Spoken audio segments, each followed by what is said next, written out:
We have long assumed a monopoly on reality. By building complex language, we convinced ourselves we're the only species capable of understanding the world.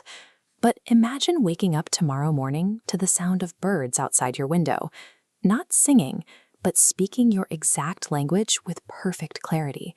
Without warning, every living animal on Earth suddenly finds a voice. At first, the world treats it like a prank. Social media is instantly flooded with videos of parrots giving interviews and dogs ordering hamburgers. Millions assume an artificial intelligence has somehow infected the internet. The ensuing chaos reveals an uncomfortable truth. Animals have always possessed this intelligence. Humanity was simply never equipped to hear it. In a single morning, our claim to unique intellectual superiority is proven false. We always expected that if animals could talk, they would discuss basic, immediate needs like food or shelter. Instead, they start talking about memory, fear, hope. A crow recalls individual human faces from decades ago. An old elephant lists the family members she's lost. Inside our homes, the situation gets far more personal. Dogs and cats begin detailing their owners' habits. They casually point out hidden depression and describe medical conditions they've been smelling for months before any doctor could diagnose them. For generations, we projected our own feelings onto our pets, treating them like furry mirrors. Now we realize they have always been highly observant, independent witnesses to our most vulnerable moments.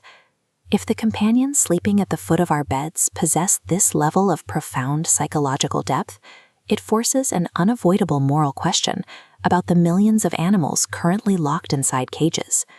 That crisis hits hardest in places hidden from public view. Look at the sheer scale of industrial factory farms. Billions of livestock are suddenly capable of expressing exactly what this physical confinement feels like. This diagram illustrates the immediate legal and economic paralysis. The system breaks down the moment cows ask where their calves have gone, and pigs demand answers from the workers feeding them. Courts are immediately overwhelmed. Lawyers are forced to debate whether a being capable of conversation can still be legally classified as property, or if society must now redefine the boundary of personhood entirely. At the same time, the animal entertainment industry collapses entirely. Captive creatures articulate the exact psychological toll of their daily confinement, and families stop visiting once they hear that suffering directly.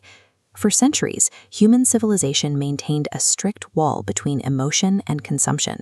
That wall falls the moment every meal and every zoo exhibit has a voice. Beyond the cities and farms, the wild completely reorganizes. Nature finally produces its own eyewitnesses to testify against decades of environmental destruction. Wolves and bears don't emerge from the forests to attack.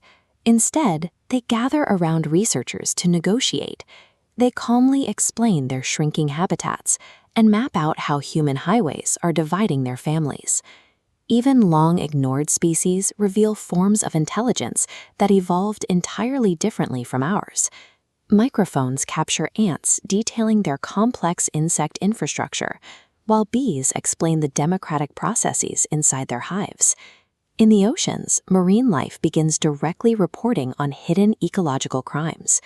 Whales and sharks map out illegal extraction operations and expose the bloody reality of commercial fishing far better than our satellite technology ever could. Humanity is overwhelmed by this global chorus. We lose the privilege of speaking on behalf of nature, because nature is finally demanding that we answer to it directly. Fast forward several years into the After Voices era. Human civilization hasn't ended, but it has drastically slowed down. Earth is now an integrated society shared by millions of speaking species.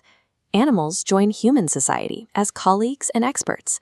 Dogs become licensed therapists, and marine life begins teaching oceanography at major universities. But this utopian society carries a heavy burden: the sheer exhaustion of truth. Every single human choice, from building a road to catching a fish, now carries the weight of countless environmental opinions. Understanding another mind is the ultimate path to peace, but achieving that peace requires the absolute end of the comfortable, oblivious silence we once enjoyed. Of course, this entire scenario is purely fictional. Animals are not going to wake up tomorrow speaking English, but that leaves us with a far more uncomfortable question. If they did speak tomorrow, would they actually tell us a single thing we don't already know? Look at this stark visual boundary between pristine forest and barren land. The data regarding vanishing habitats, dying oceans, and mass suffering is completely accessible to us right now without a single animal needing to say a word.